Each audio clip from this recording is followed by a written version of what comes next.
একদিন ইউনিফর্মের অভাবে স্কুল বন্ধ হয়েছিল সাজু তালুকদারের।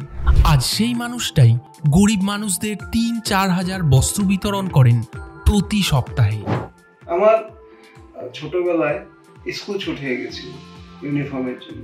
বাবা দর্জি ছিলেন, বাবার সেমন সামর্থ্য ছিল না যে আমাকে নতুন ইউনিফর্ম বানিয়ে দেবেন।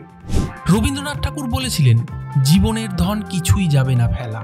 আলিপুরদুয়ার জেলার মাদারিহাটের সাজু তালুকদারের সাথে ঠিক এমনটাই ঘটে। স্কুল ছুট হবার পর তিনি সংসারের হাল ধরতে ড্রাইভিং শিখে গাড়ি চালানো শুরু করেন।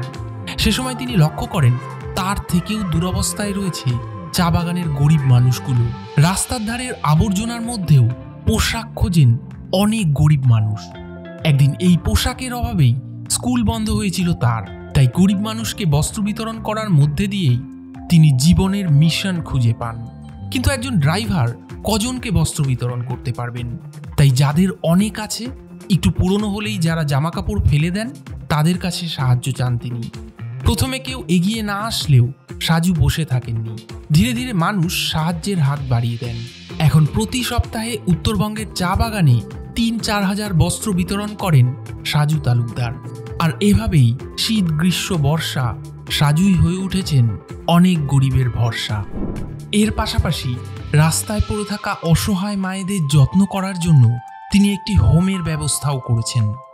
আপনিও যদি সাজু তালুকদারকে সাহায্যের হাত বাড়িয়ে দিতে চান, তাহলে এই নাম্বারে যোগাযোগ করতে পারেন।